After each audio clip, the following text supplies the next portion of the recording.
Hello, my name is Chloe Bruce. I'm a former business journalist specialising in Russian natural gas politics, a study that I took into a PhD level, or rather doctorate study at the University of Vienna. And I've been talking for a few months now on my YouTube channel about my own story of schizophrenia and my diagnosis, if you want to call it that, in my late 20s, good 2 decades ago or more. And I wanted to say it from my point of view after I was filmed in hospital by the BBC and associated and presented by BBC's Stacey Dooley and linked to the True Vision production company. And I've been talking about stigma, malice, but also how I nevertheless had a good career. I was diagnosed with schizophrenia and then later epilepsy, a seizure disorder, in my late 20s, but fortunately I'd already completed my education and had some journalistic work and editing under my belt. And after a short period off sick, I went back to work and I chose to study for a doctorate and was lucky to receive a scholarship at the University of Vienna from the Austrian Academy of Sciences. I've discussed in other videos my symptoms that presented that they thought were psychosis, the trajectory of the illness, how it all started, and what in my view was the cause. And of course, with this, you look at traumatic life experiences.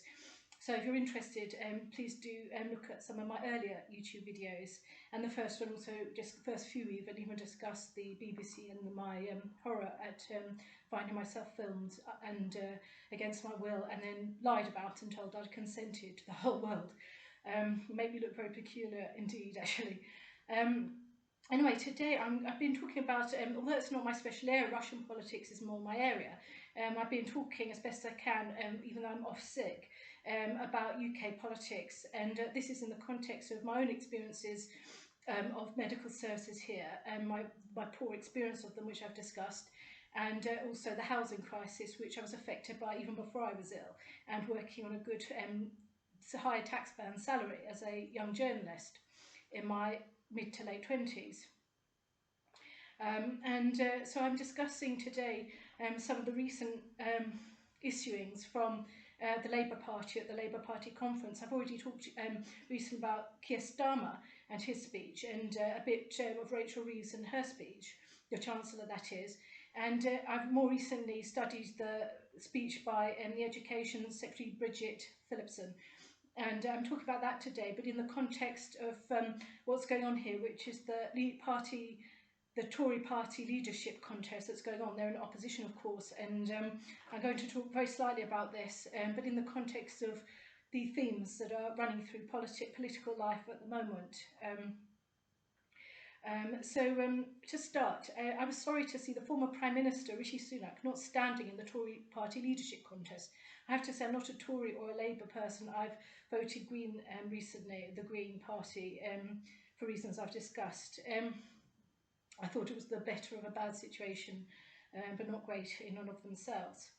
So nevertheless, I was sorry that Rishi Sunak was not standing. And I've spoken of how I wanted, in fact, to hear more of him in the press, especially the UK TV medias, during his short time as a UK Prime Minister. And he seems to have vanished altogether at this moment. I hardly hear anything from him at all. And this, as the new group of leadership candidates push and shove their way into the spotlight in the hope of gaining the leadership of the opposition role. I was relieved to see that James Cleverly, a former cabinet minister, I was actually relieved to see he was standing, and I have hope that he would win the race, although it's not over yet. They're whittling down the contenders. I think they started with the 6 of them, as the title suggests, and now they're down to 4 or 3. James Cleverly, today I saw an interview on Sky News saying that the bickering in the party had been a factor in the party's electoral loss this year. And I like to think of the song by, I think it's Johnny Cash, Stop Looking Back in Anger Like You Do. Not him, but just the whole thing was a sort of anger and past angers and past gripes. I recall how unhelpful it was to see bitter Liz Truss, a former Prime Minister, blame the former Chancellor Kwasi Kwarteng for the economic crisis, that it was his fault alone, without really taking responsibility for her role in at least delivering the economic policies that led to an economic crisis, the crisis that encompassed her brief leadership. The economy seems to, I'm saying that James Cleverly has a good point, of course, bickering and infighting is going to lead to a distraction from the policies that are much needed in society and distract from pressing economic problems like the housing crisis. The economy does seem to be a bit better under a Starmer leadership. That's so far holding together better than the Tory Party in terms of infighting in the Tory Party a while back. But while Education Secretary Bridget Phillipson, in her speech, talks of the party conference, talks of her good luck, her astounding good luck even, I should say that Starmer's early days as PM recall the early days on the subject of luck. Do recall for me the early days of Vladimir Putin, the Russian president, the early days of his presidency of the Russian Federation, which began in the early 2000s. And I met him just after he became president in his own right, after an election, very briefly, at a press conference, and yes, a two-day press conference situation. I noted at the time, and it wasn't just me, I saw in some presses, that he had good luck, in my view. He was extremely, seemingly popular for his first parts of his presidency at the very least. But I thought that, like many commentators, and even I think Russian commentators, his popularity was something of good luck, at least in that phase of policy making. Namely, as one of many factors maybe, but very significant, the very high oil prices at that time, which enabled this oil-rich country, Russia, to profit. And there were other factors, I can't remember, my memory's a bit hazy, but I do remember as an oil exporter and an oil producer, of course, Russia will profit from high oil prices. So things were going well for Putin also in terms of good luck, because it wasn't really his policies that made the oil price higher, unless you look maybe very long term back. In my view, they are not insignificant, the policies, but that's a whole different lecture. But on the face of things, the high oil price couldn't possibly have been jinxed by Russia at all on their own, put it that way. And as such, he seemed to be on great form as a president for the Russian population at that time. Starmer has taken the reins of an economy, the UK economy, that has had for a while an upward trend in the services sector. And I have to point out, I'm not an economist, I'm a political scientist, but I've done the political economy of natural gas in Russia from mainly a political viewpoint, but of course the intersection of economics and politics, where energy foreign policies are concerned, were my area. And I've given a part of my PhD away. I was reading it in an earlier YouTube channel, just to give you an idea of what was happening back then with my researchers and the continuity of policies, even at times of war.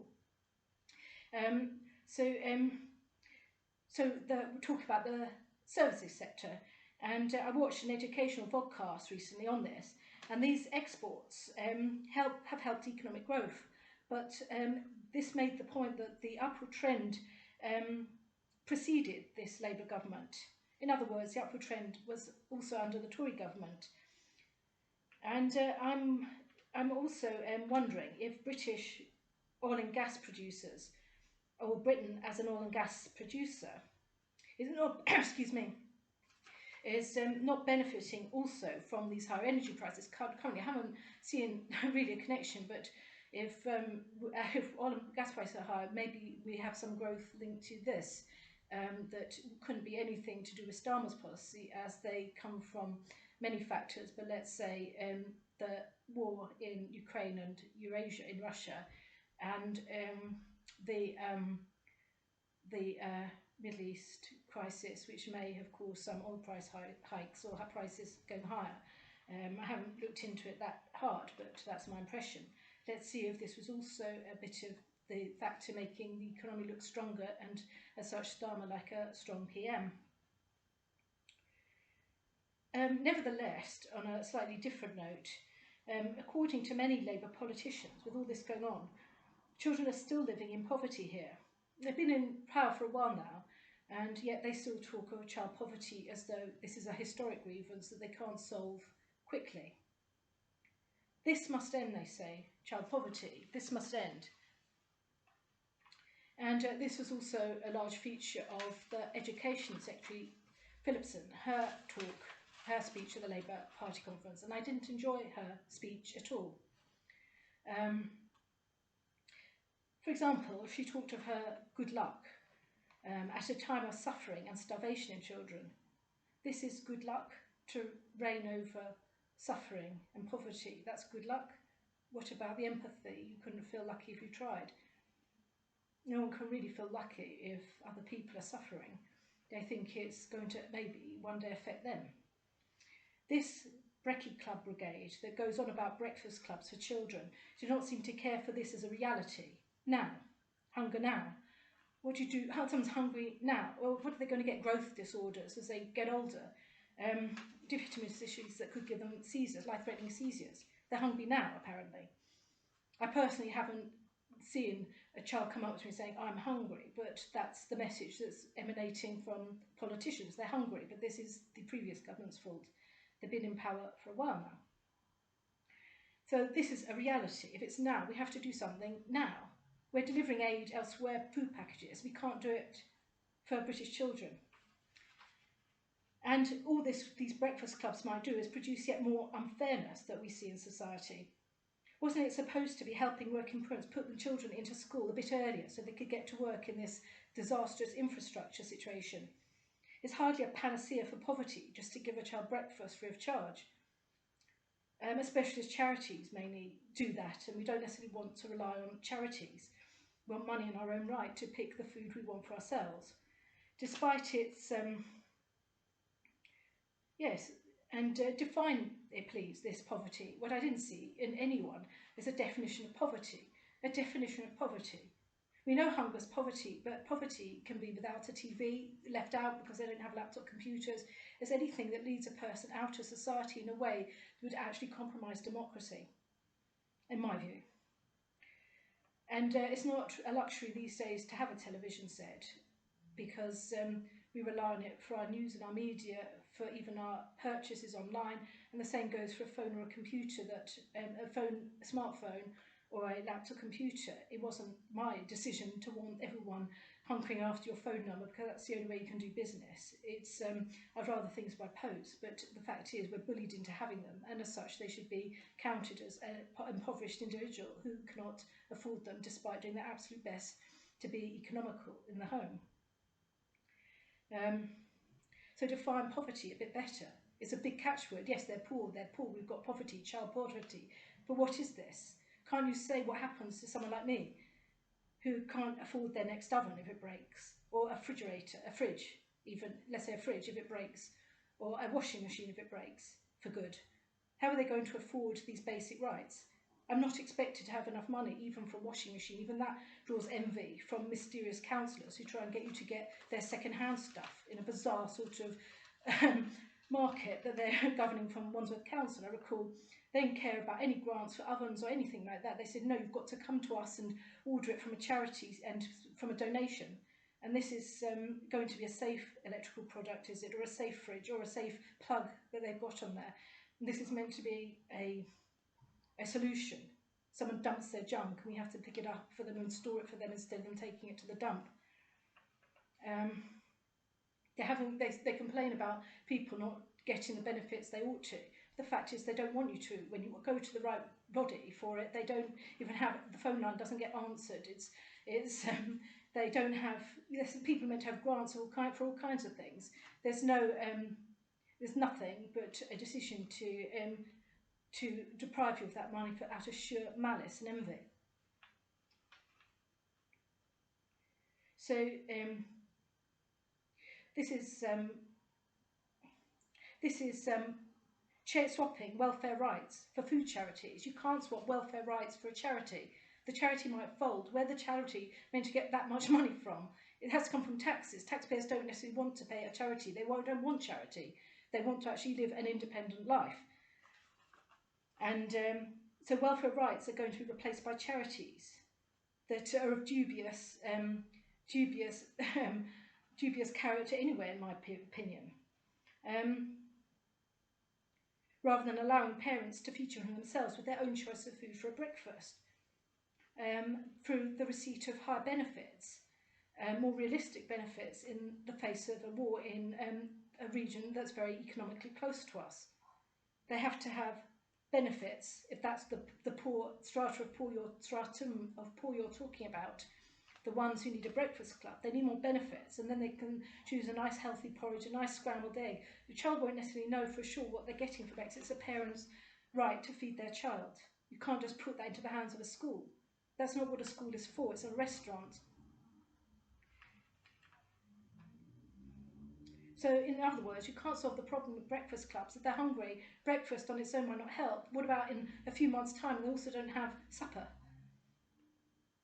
So higher wages if necessary, look at the minimum wage, look at working hours, and to look at the rights to employment for people who want employment but can't for whatever reason, despite a very good character and very good will to work, or someone who's on sick leave like me on benefits, who's worked and contributed, and or someone who, for whatever misfortune, has had to have benefits longer term, and they have a charity, a school looking after their child's food and nutrition, and that's meant to be normal. I'll come to this. She seems to be devolving all responsibilities to charities and people who don't have the qualification to deliver that service. Yet again, more on medicine, she says, with this bizarre Munchausen ministry I've described, linked to a Munchausen media that tries to diagnose people without the relevant qualifications, going on and on about medical conditions, spying on children's mental health. They're not necessarily classing themselves as mentally ill. They might just feel they've been sexually abused and want to open up to a teacher, or they might feel they're not doing well at school because they're distracted for whatever reason. They might be being bullied. That's hardly their fault. It's not mental illness, it's an environmental factor that adults have to solve without actually involving the children. They should just have something streamlined and not worrying about adult issues and adult news all the time. The maths teacher, she says Phillipson, is now also, apparently, she says, glorious, a wonderful person, a provider of medicine, because they're also a mental health counsellor. A mental health counsellor and a maths teacher. That's extremely rude. A maths teacher is a mental health counsellor. They don't necessarily have any less mental health than the maths teacher, if you want my opinion, if they're giving their wading in medical opinions. If someone's complaining about feeling anxious, they have to look at the root causes through a medical process that's well known. It's well known that you have to get to the root causes. And how can the maths teacher be that invasive? You can't ask about the family unless they want to actually pass on this information to a law enforcement officer. And this special gift in this maths teacher is supposed to be compatible with a child's identification and suicide rates and high rates of eating disorder. In other words, if you look at the statistics, they have a very high suicide rate, and that's meant to be a maths teacher's responsibility, preventing a child from suicide or self-harm or an eating disorder. They have that ability to do that, and that's meant to be a good thing. They're wading in with their medical opinions. Could you please leave your post, Mrs. Phillipson or Ms. Phillipson, and let someone less lucky do it? A less lucky person might have the imagination to do it. I refer to the fact that not one policy was uttered from her education speech, and she, in other words, she just went on and on. What is the policy? What is the policy to helping this child with their education? And she dared say that some of these children weren't successful. She said that literally some of them don't have success, having gone about her great luck. This is, if success was dependent upon a teacher, and for their health for that matter, then we'd all be doomed. There are many ways to experience success and feel successful and know you're successful in and of your own self. I know that I personally only passed my GCSEs by separating off from a teacher's opinion from my own work. And as such, I managed to achieve 9 GCSEs, and I was put in the bottom group for maths by a maths teacher, told not to take the hard paper. I fought for my right to do it and did the hard paper, and fortunately got a B. But if I'd followed their advice, I'd have got only a C, which is the highest mark you can get under the on the lowest paper. back then, these GCSEs. And the same goes for French. I was originally in the bottom group, and I got an A in my French GCSE. To mention a school environment that's a reality for all children, I believe, I was a victim of paedophilia in my school and picked on for sunbathing at the weekends. When I was in all week, I had a long commute. I had to leave at 6 and got home about 5:30, and that's a whole day out of the sun. And because this school did not have any grounds, it had no grounds at all. It's a private school. I did 50% nearly on a state school and 50% of my education in a private school. I did luckily my A-levels at a very good state school in Cambridge. And I was picked on for sunbathing, trying to get vitamin D at the weekends, because the school had no grounds, as we were desperate, and nothing but a tiny concrete basement yard about the size of this room, with everyone competing for the sunny patches. And this school was in Westminster Borough. As you can imagine, it's quite built up. And that's it. We didn't get it. And then we're picked on for our skin at the weekend. You're going to get skin cancer all the time. I had to get vitamin D. All children need vitamin D and fresh air. And the Education Secretary thinks that it's a good thing to have a BTEC student on benefits rather than in a job, saying how magnificent it is for a college teacher to provide also, as well as their teaching, benefits advice to these young adults or adults. They may feel talked into a full sense of security, as you're not allowed benefits in a college education. You're drawing benefits while taking a college education, and at the end of that education you're on benefits. And this is going to be a great part of British society. And you miss out also the housing needs of students, which can be discussed with a tutor quite normally, but not benefits. They might have housing issues they need to discuss with a tutor. It may be a factor in their education or ruining it if they have a housing problem. But they should, why are BTEC students destined for benefits? There was no logic in her ideas, and it was all retrospective. They're doing this, they're doing that, but what was she doing? In my opinion, there's continuity with the Tories in the sense that it's still the same conversation. Breakfast clubs for kids, children's education, children's mental health, teacher salaries and Ofsted woes. But unlike Labour, I do not recall them, that is the Tory Party, keep repeatedly saying it's going to be tough, things are going to get worse, you're going to suffer as such.